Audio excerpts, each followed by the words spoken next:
there's a lot of men you should stay away from. And there's also plenty of low quality men in high society.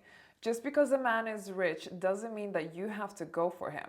We are not desperate on this channel. We want high caliber men. We want good men, quality men, men who are worthy of our time.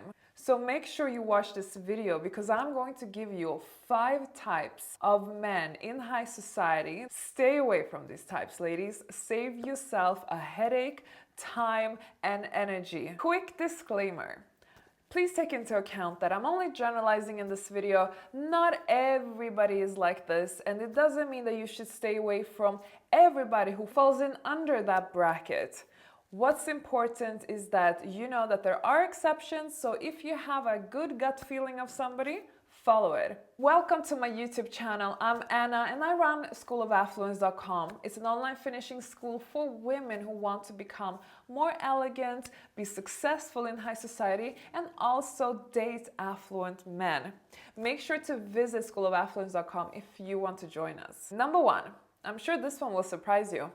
Old money or a certain family money type. Old money is a big group of people, okay? The reason why I wouldn't recommend searching out for an old money type, it is because you are not from old money yourself.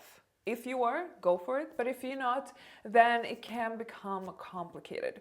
You see, old money types, they like to oftentimes marry within their own circle, marry within their own kind. Parents to old money men will oftentimes be very strict with the woman that the man brings into the house. It is often hard to marry into an old money family. Old money means when somebody has a generation of wealth for about 5 generations. If the generation of wealth is younger, it's usually called family money.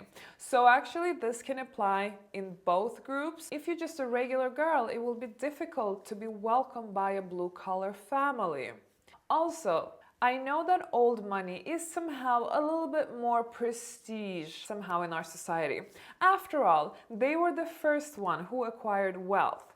However, this doesn't mean that they're better or actually more beneficial to a woman in any way. On the contrary, old money are really well known for being stingy and in often cases even cash poor. They might have a lot of wealth, but that is oftentimes tied in property or investments, not so much money to spend, and especially not spending on a woman. If you think that you will be lavishly taking care of an old money man, I would say, honestly, I don't think so. You should really go and find somebody else. Number 2, party playboys. Just go to Monaco Grand Prix or why not Cannes Film Festival or Abu Dhabi Grand Prix. They're all there and you should really stay away from them.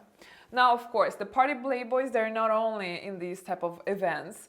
They are everywhere, to be quite fair with you. You can easily spot them in any local nightclub. You can easily spot them in the jet-setting circuit. I've actually made a video on the topic of jet-set circuits, so if you want to have a look at that one, it will be linked in the description box. I guess you won't be surprised with the message of why party playboys are such a waste of time, because they're not serious. You are not going to be a wife to a party playboy. They don't really settle, they don't really get married, and if they do get married and if they do get a girlfriend, the cheating rates are very high. I'm talking about a 99% cheating rate. I've been there, done that, seen it, heard it, everything. Ladies, this one, I can reassure you. Leave a comment below if you agree with me. The problem is that these party playboys, they still have plenty of women around them. Sometimes it makes me wonder, is it because women are stupid or is it because these party playboys have such a strong game on? And the truth is, they do.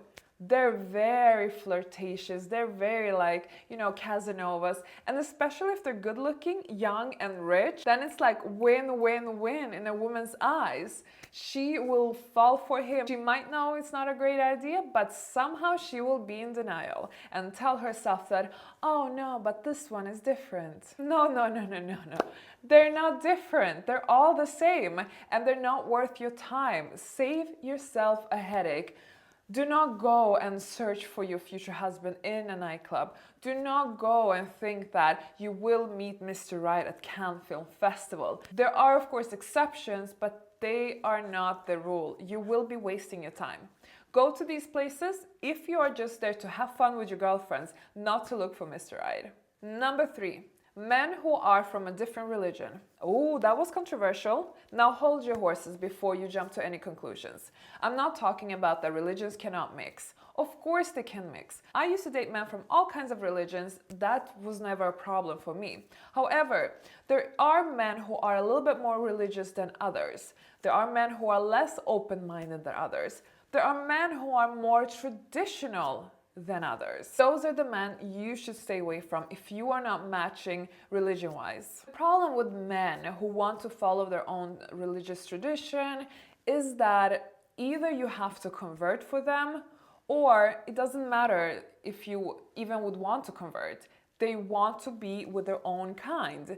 There is just like no negotiation about that. And usually that comes from family pressure quite a lot. Why this has a relation to the affluent societies? Because tradition tend to be more and more important with the rich. If they come from money, if they have, strict affluent parents, then they will want to be with their own kind. So religion then plays a big role. Luckily, there's a lot of religious people who are not very strict, whether they marry a person from their own faith, which is great. I personally wish people could mix more, but it is how it is. So make sure if you find someone who is from a different religion than you are, try and really start investigating early on in the relationship how they are in relation to your own religion. These men might perhaps want to have some temporary fun with you, but going down the road, they're not going to be marrying you. Look at Charlotte in Sex and the City. You know her story. Number 4, narcissistic men.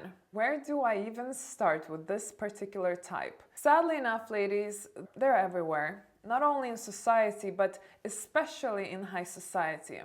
That's because narcissistic people, they have this kind of grandiose view of themselves. They're oftentimes power hungry, they're emotionally disconnected, so they lack empathy, meaning that they can really climb mountains. But they're also a very toxic kind, a kind that you must stay away from.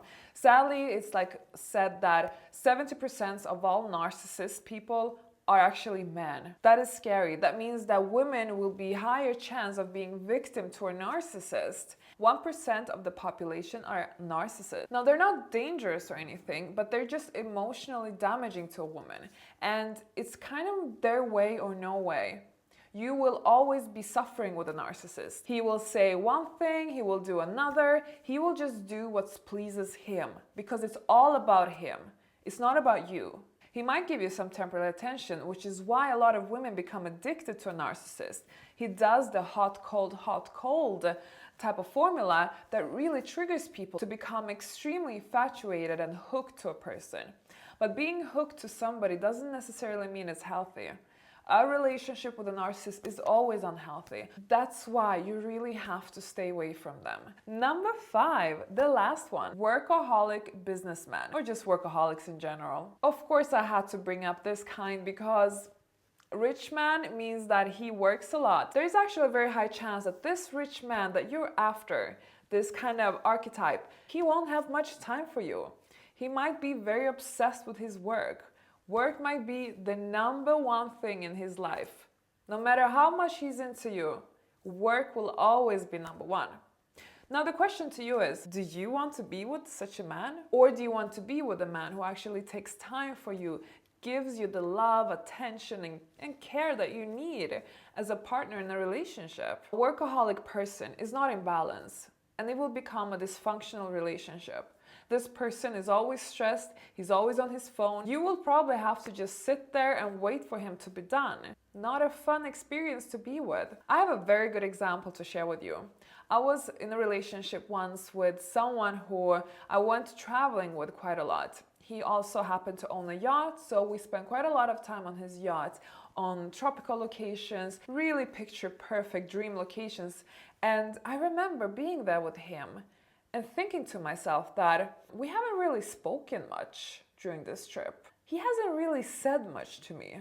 He's all the time on his phone, even though we're on a vacation. I'm in this fantasy world in a way. Millions of girls would kind of die to be where I am right now. but I'm not enjoying myself. I'm not having a good time because I'm not getting any form of love or attention or any of my needs met while being here with him.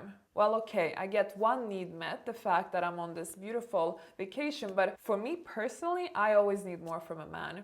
I need the real deal. I need romance. I need love. I need to feel like I'm loved and cared for. And since then, I've always sought out men who I know are not too obsessive about their work. They know how to switch off. They do switch off, and they actually stay present when they are with you. Now, I've covered all the types that I wanted to share with you. Make sure you watch my next video because I have plenty of videos on dating rich men. And don't forget to visit School of Affluence as well.